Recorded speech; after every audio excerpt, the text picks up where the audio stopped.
E aí galera do YouTube, aqui quem fala é Leandro, e sejam todos bem-vindos ao canal Cine Leandro. E bom pessoal, como vocês já devem saber, o Halloween tá cada vez mais perto. Então, para comemorar essa data, hoje eu decidi que vou trazer creepypastas. Que para quem não sabe, creepypastas são basicamente histórias de terror da internet, por envolverem lendas urbanas que surgiram na internet ao longo dos anos. E no caso, hoje eu vou falar de creepypastas de programas. Que no caso, elas são tratadas como se fossem relatos de pessoas que afirmaram terem assistido tal episódio de tal programa e afirmado que era um negócio perturbador e traumatizante. Mas é claro, né, que nenhum desses relatos realmente é verdadeiro, até porque eles não têm fundamentos para dizer que são verdadeiros. Além de que tem muita coisa ali que realmente não faz muito sentido para ser algo realmente real. Mas como são histórias de terror, então eu decidi que ia trazer isso hoje. Um aviso antes, pessoal. Nas creepypastas, quando eu for falar, eu nunca vou estar falando como se eu fosse a pessoa que relatou a história. Não, eu vou estar falando como se eu estivesse contando a história para vocês. E mais uma coisa. Como essas creepypastas envolvem muitas coisas pesadas, então muitas dessas coisas eu precisei ocultar, sabe? Para não traumatizar vocês. Mas ainda assim, tem coisas que são meio perturbadoras. Então, esse vai ser o primeiro vídeo com classificação indicativa do canal. Esse vídeo aqui vai ter recomendação de 12 anos. Então se você tem menos de 12 anos, eu recomendo que não assista ao vídeo. Mas de qualquer jeito, se você é uma pessoa que ainda é muito sensível, tem o estômago fraco ou tem algum problema, então eu recomendo que não assista ao vídeo, porque vai ser pior para você mesmo.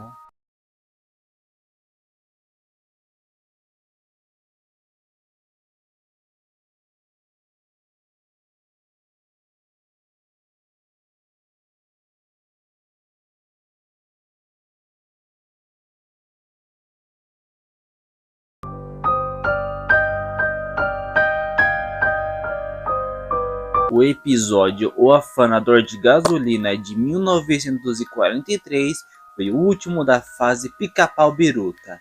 E logo após isso, no episódio O Barbeiro de Sevilha de 1944, veio o Pica-Pau Light, que era menos maluco, além de ter um visual mais suave. O motivo dessa mudança foi porque a Universal estava sofrendo muita pressão dos pais nos Estados Unidos, já que, segundo eles, o Pica-Pau Biruta era considerado uma apologia às drogas e era motivo de inúmeras crianças terem pesadelos. Mas aparentemente Walter Lantz, o criador do personagem, não concordou com a mudança, tanto que no início do episódio O Afanador de Gasolina, o Pica-Pau fala: "Eu sou um mal necessário", que na dublagem ficou "Eu sou um diabo necessário", para mostrar o que o criador achava da mudança. Era um mal necessário. Economize gasolina e pneus. Esta viagem é realmente necessária? Claro que é necessária. Eu sou um diabo necessário. E como naquela época o Pica-Pau não era tão famoso como ele viria a se tornar, Walter Lantz afirmou que preferia matar o personagem a transformar ele algo diferente do que ele tinha pensado. Então, conhecendo as artimanhas do estúdio e que a única maneira de pôr um fim no Pica-Pau era matar o personagem, ele escreveu o roteiro, reuniu um pequeno grupo de animadores de confiança e criou A Morte do Pica-Pau. O episódio era exatamente O Afanador de Gasolina, mas era um pouco diferente do que foi a versão final. Mas então, dias antes da exibição do episódio que encerraria a história do Pica-Pau, a Universal, que ficou sabendo do episódio, ofereceu ao Walter Lantz uma compensação financeira bastante vantajosa, que fez o criador desistir de matar o personagem. O episódio da morte do Pica-Pau então foi refeito às pressas. 95% dele pôde ser aproveitado, e a única coisa que foi modificada foi o final. A fita do episódio original, onde o Pica-Pau morre de fato, era fácil de ser encontrada entre os inúmeros arquivos da empresa de Walter Lantz. Mas então, na década de 50, a popularidade do Pica-Pau aumentou incrivelmente, e com isso Walter Lantz decidiu esconder a fita, já que ele sabia que ela poderia chocar os fãs do personagem. Mas então, nos anos 90, um grupo de estagiários foi convocado para vasculhar os arquivos antigos dos estúdios de Walter Lantz. O principal objetivo do grupo era achar algumas animações raras e criar um VHS comemorativo com elas. E acabou que uma das fitas encontradas era do episódio cancelado. Após assistirem, 6 estagiários pediram o desligamento do projeto, assustados e decepcionados com o que viram. Os outros encaminharam a fita para o coordenador, que imediatamente guardou a fita para si e pediu para que todos esquecessem o que viram. Mas o que o coordenador não sabia era que um dos estagiários conseguiu gravar uma cópia precária do episódio, filmando a tela do monitor com uma câmera amadora. A gravação foi digitalizada e chegou a ser divulgada na internet. E como a rede mundial ainda não tinha tanta agilidade de repercussão que tem hoje, a empresa do Walter Lantz conseguiu parar a circulação do vídeo. Na versão editada, o Pica-Pau de fato morre após uma grande explosão, mas tudo é mostrado de uma forma leve, com o personagem virando um anjo.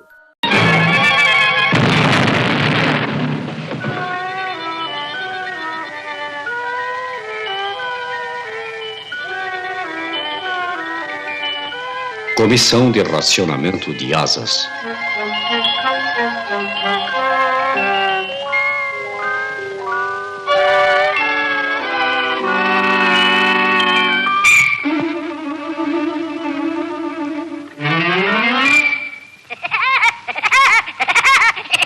E como o personagem também tinha um estilo nonsense, o público nunca chegou à conclusão que o Pica-Pau tinha chegado ao fim de verdade. Na versão do episódio cancelado, a sequência é totalmente diferente e perturbadora. Após a explosão, é mostrado o Pica-Pau e o policial ajoelhados em cima de uma nuvem enquanto olham para baixo chorando, e mostram ser 2 espíritos. A cena está com um clima depressivo. O espírito do policial está desesperadamente arrancando pedaços da pele, e o choro dele é algo sofrido, e ainda mostra os corpos do Pica-Pau e do policial despedaçados, apesar de não ter sangue. E o espírito do Pica-Pau chora como se estivesse perdendo a sanidade. E ainda tem um boato que fala que quem faz o choro do Pica-Pau é o Walter Lantz, mas nunca foi confirmado. E por fim, a única coisa que é possível ouvir é o choro do Pica-Pau, a tela começa a escurecer até ficar completamente preta, e o choro do Pica-Pau ainda pode ser ouvido. Então aparece a mensagem fim.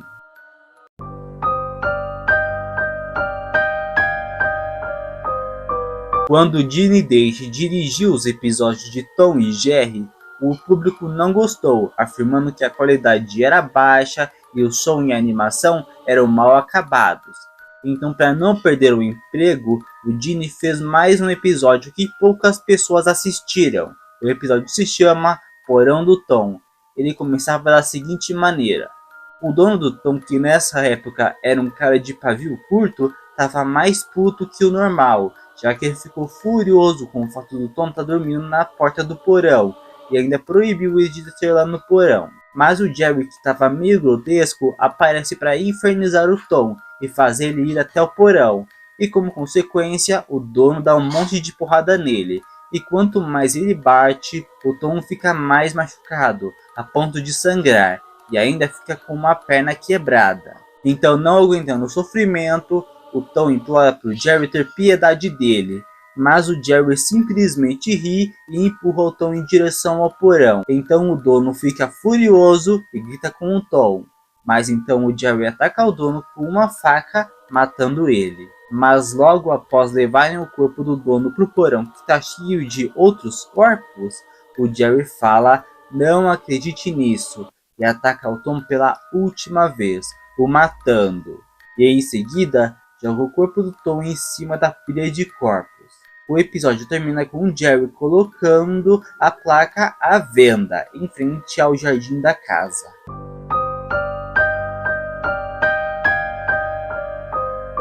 Segundo o relato do menino, ele estava acordado às 3h30 da manhã e estava assistindo a TBS.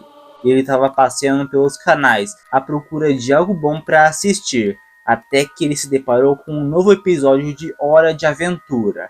O episódio em questão era Desejo de Sócrates. Então ele deixou na Cartoon Network e a abertura do show já estava terminando. Então ele se sentou numa poltrona e esperou para assistir o mais novo episódio da série.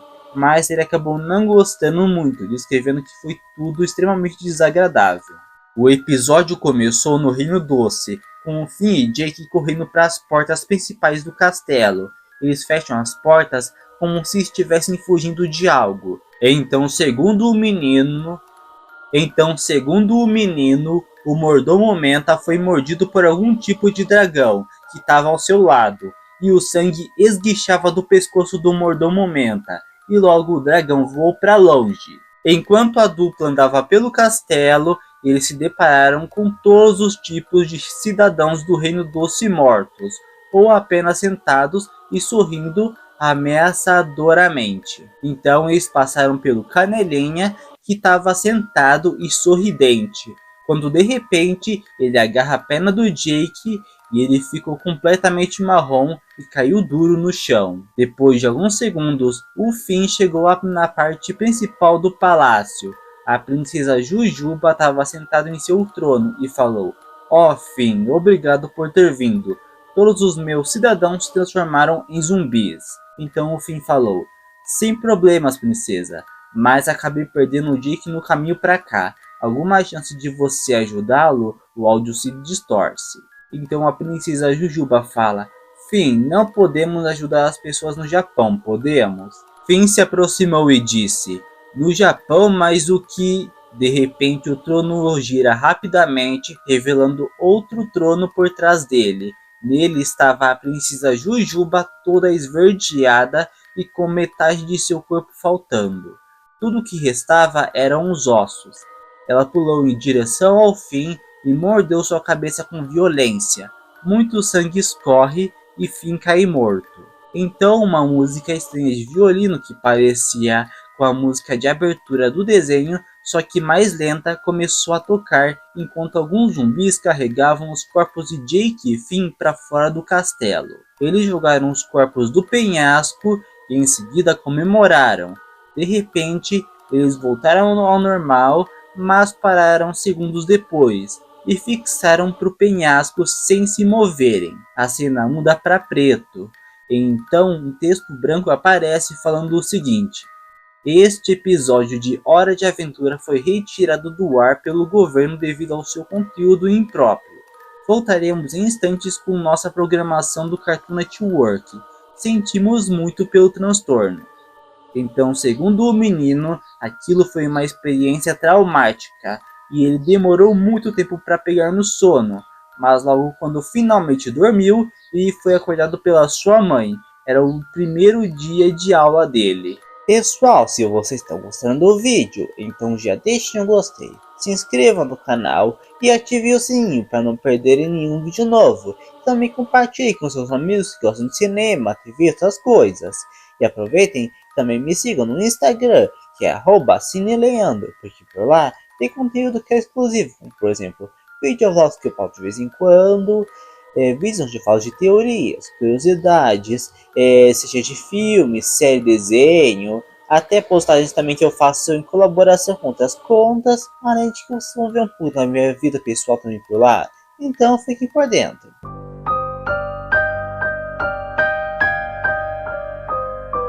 Segundo o relato do menino, eram 3 da manhã. Ele estava assistindo o bloco Cartoonzão na Cartoon Network.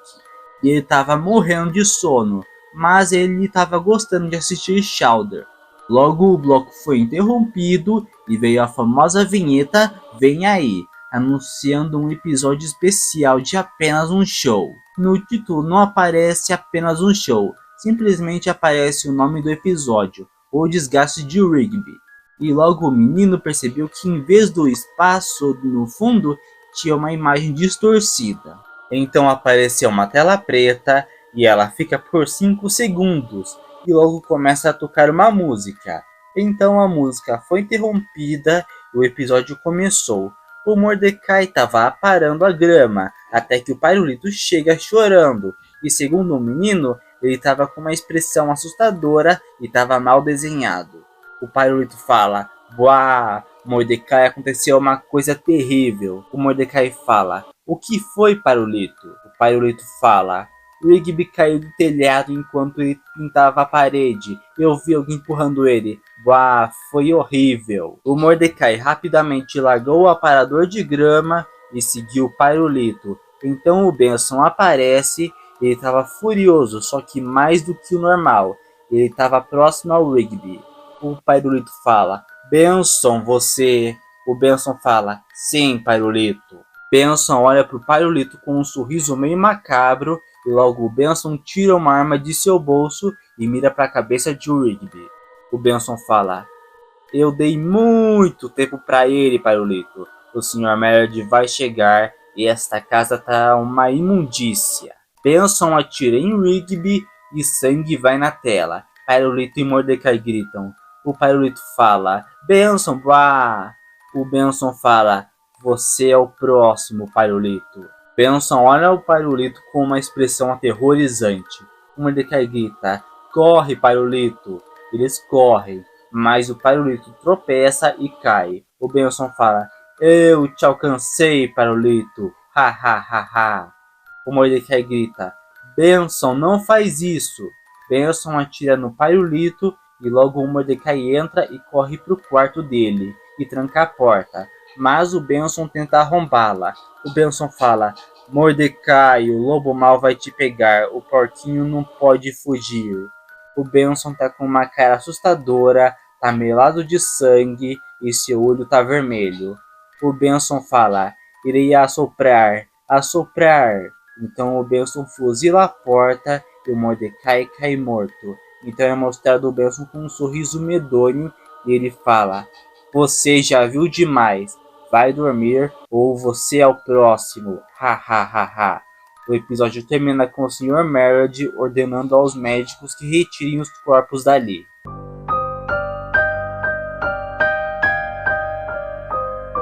Segundo o relato do cara, ele era um presidente nos estúdios da Nickelodeon em 2005 por causa da sua graduação em animação. Ele afirmou que trabalhava com editores e animadores, conseguindo ver os novos episódios dias antes de serem lançados. Recentemente, eles haviam criado o filme do Bob Esponja e todos os funcionários estavam sem criatividades. Então demorava mais para começar a nova temporada, mas o atraso durou mais ainda por causa de uma virada inesperada. Teve um problema com a premiere da quarta temporada, que fez com que tudo e todos parassem por alguns meses. Ele e mais 2 residentes estavam na sala de edição juntamente com os chefes de animação e os editores de som para os ajustes finais. Eles receberam uma cópia do que seria o episódio Medo de Hambúrguer de Siri, e eles juntaram em frente à televisão para assistir. Os animadores geralmente colocavam títulos engraçados numa espécie de piada interna entre eles, já que a animação ainda não estava finalizada. Títulos como o sexo não funciona ao invés de Nananeném conchinha, quando o Bob Esponja e o Patrick adotam um filhote de ostra. Nada particularmente engraçado. Então, quando eles leram o título O Suicídio do Lula Molusco, não pensaram em nada além de que seria uma piada mórbida. A música tema tocava normalmente. A história começava com Lula Molusco praticando com sua clarineta, tocando algumas notas ruins, como sempre. Eles ouviram Bob Esponja rindo do lado de fora, e Lula Molusco para, gritando para o outro ficar calado, já que ele teria um concerto naquela noite e precisava praticar. Bob Esponja diz ok e vai visitar Sandy com Patrick. As bolhas de mudança de cena aparecem e vemos o final do concerto de Lula Molusco, e é quando as coisas começam a ficar estranhas. Enquanto toca, alguns frames começam a se repetir, mas o som não. Há um leve murmúrio na plateia antes de começarem a vaiar ele, e era uma vaia com malícia. Lula Molusco aparece em tela cheia, e ele está visivelmente assustado. O corte vai para a plateia, com Bob Esponja ao centro, e ele está vaiando, coisa que ele nunca ia fazer. E todos tinham olhos hiperrealistas, super detalhados, e com pupilas vermelhas. e eram mais reais do que CGI. Segundo o cara, alguns ficaram confusos, mas não questionaram. Então é mostrado o Lula Molusco sentado na beira de sua cama, e parecia desesperado e aparentemente ainda de noite. Então Lula Molusco começou a chorar e o som do choro era muito real, além de serem ouvidas risadas. Tudo isso enquanto o som de fundo ia aumentando devagar e a tela lentamente se aproximava de seu rosto, e ao mesmo tempo vinha um som de ventania. E ainda apareceu 3 fotos que mostravam crianças mortas, o que fez o cara vomitar. Então Lula Molusco parou de chorar, ficou em silêncio e estava encarando o espectador, e estava com olhos hiperrealistas e sangrando, e agora só tinham gritos e murmúrios. Então tudo ficou em silêncio, e o Lula Molusco estava na tela toda ainda olhando o espectador. Então a cena se afastou e uma voz profunda disse: "Faça!" E logo uma arma surge em sua mão e ele coloca em sua boca e por fim puxa o gatilho. Seu sangue espalhou na parede, então o episódio termina com seu corpo na cama. O Stephen Hillenburg, que tinha sido chamado, viu tudo aquilo e ficou furioso. Segundo o cara, muitas pessoas já tinham deixado a sala àquela altura, então apenas alguns deles assistiram ao episódio novamente. Ver o episódio mais uma vez causou pesadelos terríveis no cara e ele se arrepende de ter ficado. A única teoria em que eles conseguiram pensar foi que o arquivo foi editado por alguém ligado ao estúdio de desenho. O CTU foi chamado para analisar o que aconteceu. A análise mostrou que o episódio estava editado sobre um novo material. Entretanto, o timestamp mostrava que a edição havia acontecido apenas 24 segundos antes deles verem o episódio. Todo o equipamento foi examinado por softwares e hardwares estrangeiros, assim como as falhas, como se o timestamp pudesse ter sido corrompido. Mas tudo parecia normal. Eles não sabem o que aconteceu, ninguém sabe. Uma investigação ocorreu para tentar descobrir a origem das fotos, mas nada foi revelado. Nenhuma das crianças foi identificada e nenhuma prova foi coletada dos materiais. Bom, gente, o vídeo vai ficando por aqui. Espero que vocês tenham gostado. Deixe nos comentários mais alguma outra creepypasta de algum programa que eu não falei aqui. Se vocês gostam de conteúdos de terror, então deem uma olhada nesse vídeo aqui, onde eu falei de um episódio de terror de apenas um show, que sério, tá muito legal, vale muito a pena ser assistido. Cuidado pro bicho papão não te pegar de noite, um abraço e tchau!